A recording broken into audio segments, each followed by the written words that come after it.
নমস্কাৰ পোনপ্ৰথমে আপোনালোকক মোৰ এই ক্ষুদ্ৰ চেনেলটিলৈ স্বাগতম জনাইছোঁ। মোৰ নাম শ্ৰী ৰাতুল কুমাৰ আৰু মোৰ চেনেলটোৰ নাম হৈছে এ নিউ জাৰ্নি, মানে এক নতুন যাত্ৰা। আজি এই চেনেলটোৰ কথা মই এইটো কাৰণতে ক'বলৈ বিচাৰিছোঁ, কিছুমান মানুহ কনফিউজড হৈ থাকে যে এই চেনেলটোৰ জৰিয়তে কি দেখিবলৈ পাম বা কি শিকিবলৈ পাম। বহুতো এনেকুৱা ধৰণৰ প্ৰশ্ন আহি থাকে মনত, সেয়ে আজি ক'বলৈ বিচাৰিছোঁ। এই চেনেলটোৰ জৰিয়তে একচুৱেলি আপোনালোকে কিছুমান ট্ৰেভেলিং ভিডিঅ'বিলাক পাব, যিটো নেকি মোৰ সৰুৰে পৰা হবি বুলি ক'লেও ভুল নাই। মানে মই ভাল পাওঁ, মই ঘূৰি ভাল পাওঁ, বহুতো নজনা কিছুমান জেগাত গৈ কিনে মই ভাল পাওঁ। সেয়ে ভাবিলোঁ কি মই যিহেতু ঘূৰি ভালে পাওঁ, তাৰ লগতে এটা সৰু সৰুকৈ ভিডিঅ' বনাই আপোনালোককো দেখাম বুলি মই ভাবিছোঁ। সেয়েহে আজি এই চেনেলটোৰ জৰিয়তে মই এইটো কথাই ক'ব বিচাৰিছোঁ, এই চেনেলটোত বিশেষকৈ কিছুমান ট্ৰেভেলিং ভিডিঅ'বিলাক পাব। এতিয়াৰ পৰা ডেইলি ব্লগ দিবলৈ চেষ্টা কৰিম। ডেইলি নোৱাৰিলেও সপ্তাহত এটা দুটাকৈ হ'লেও দিবলৈ চেষ্টা কৰিম। আশা কৰোঁ আপোনালোকে ভাল পাব ভিডিঅ'বিলাক চাই। যদি ভাল পায় আপোনালোকে লাইক কৰিব, কমেণ্ট কৰিব, বন্ধুবৰ্গক শ্বেয়াৰ কৰি দিব।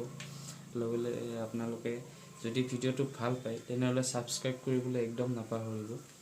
আজি আমাৰ ঘৰৰে ওচৰত এটা ধুনীয়া প্লেচ এটা আছে, সেই প্লেচটোলৈ আজি অলপ যাম, যাই আপোনালোককো দেখাম। যিবিলাকে জানে তেওঁলোকৰ কমেণ্ট কৰি ক'ব প্লেচটোৰ নাম কি বা এই ঠাইখিনিৰ নাম কি, আৰু যিবিলাকে নাজানে তেওঁলোকৰ কাৰণে মই কৈ আছোঁ এই ঠাইখিনিৰ নাম কি। ভিডিঅ'ৰ লাষ্টত মই কৈ আছোঁ। এতিয়া ভিডিঅ'টো শেষ হ'লে চাব বুলি আশা ৰাখিলোঁ।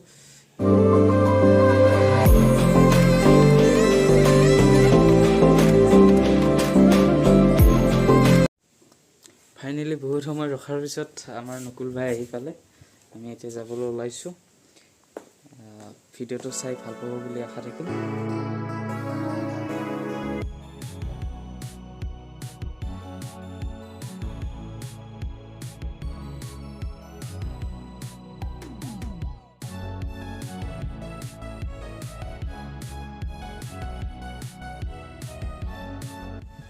আমি পালোঁ এই ফাইনেলি এই জেগাটো। কি ধুনীয়া পৰিৱেশ, এইটো ফোনত বিজি বাৰু। ই খেতি কৰাত লাগি আছে। আৰু এইটো হৈছে জেগা, এইটো জেগা ধুনীয়াকৈ এক পাক ঘূৰি কিনে মই দেখাই আছোঁ। সেইটো এতিয়া বৰ্তমান এটা কোণাৰ পৰা চাই লওঁ।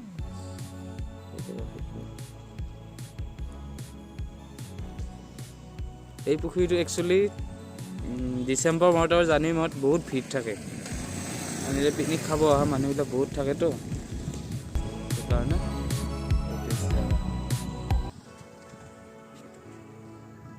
আৰু এই পুখুৰীটোৰ পাৰত বহুত আমলখি গছ আছে। আমলখি গতে ইয়াতে এডাল নাই নেকি? এইডাল আমলখি গছ, আমৰ গছ, আমৰ আছে বাৰু এইফালে বহুত। এনেকৈ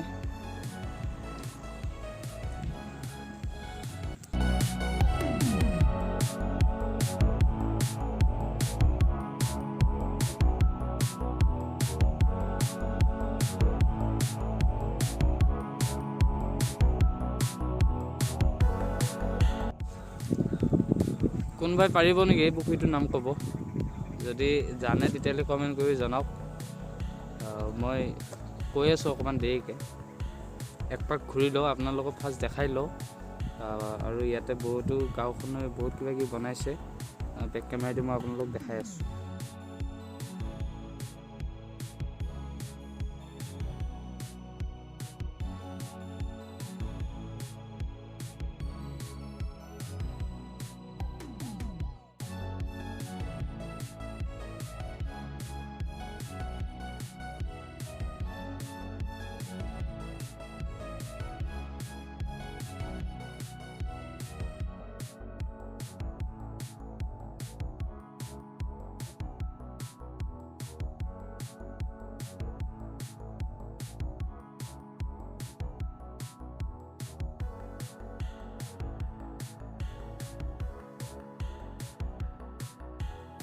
বন্ধুসকল, এই পুখুৰীটোৰ নাম হৈছে লখিমপুৰ পুখুৰী। এইটো পুখুৰী বহুত জনপ্ৰিয় পুখুৰী। দৰং জিলাৰ অন্তৰ্গত এটা কলাইগাঁও সমষ্টিত পৰে, কিন্তু দৰং জিলাৰ ভিতৰতে আছে এই পুখুৰীটো। লখিমপুৰ পুখুৰী বুলি আপোনালোকে শুনিছিলে চাগে আগতে, যদি শুনা নাছিলে বা দেখা নাছিলে আজি দেখাই দিছোঁ। ধুনীয়া পৰিৱেশ এয়া। আগতে ইয়াতে ছাইডত পদুম ফুল আছিলে, কিন্তু আজিকালি পদুম ফুল নাই। পদুম ফুল কি হৈছে জানো, পদুম ফুলটো উঠাই দিছে, কাৰণ পানীবিলাক লেতেৰা হৈছে বহুত, সেইকাৰণে পদুম ফুলবিলাক উঠাই দিছে। আৰু এইবিলাক যিবিলাক নেকি সৰু সৰুকৈ আছে, এইবিলাক পাৰ দিয়া আছে, সৰু সৰুকৈ ইয়াতে মাছ পালন কৰে। যিটো সৰু মাছ যে, সৰু মাছটো ইয়াতে পালন কৰে বোলে শুনিছিলোঁ, কিন্তু এতিয়া কৰে নে নাই নাজানো, কি ঠিক নকৰে চাগে, সেইকাৰণে এনেকুৱা পিট পৰাৰ নিচিনা হৈ গৈছে, বেয়া হৈ গৈছে। আৰু যদিও কৰে গম নাপাওঁ, কাৰণ বহুত দিনৰ মূৰত আহিছোঁ। আৰু এইটো হৈছে আমাৰ লখিমপুৰ পুখুৰী।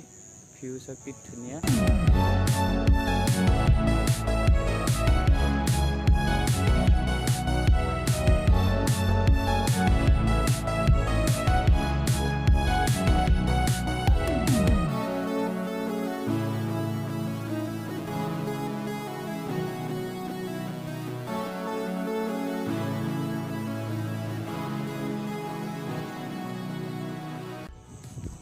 শেষলৈ ভিডিঅ'টো চোৱাৰ কাৰণে বহুত বহুত ধন্যবাদ। যদি ভিডিঅ'টো চাই ভাল লাগিল, লাইক কৰিব, কমেণ্ট কৰিব আৰু ছাবস্ক্ৰাইব কৰি দিব। আৰু লগৰীয়াবোৰক শ্বেয়াৰ কৰি দিবলৈ একদম নাপাহৰিব। আৰু যদি আপোনালোকে এই প্লেচটোত আহি ভাল পায়, তেতিয়াহ'লে বা যদি আপোনালোকে আহি পাইছে, তেতিয়াহ'লে মোক কমেণ্টত জনাব। পুনৰ লগ পোৱাৰ আশাৰে জয় অসম। ধন্যবাদ।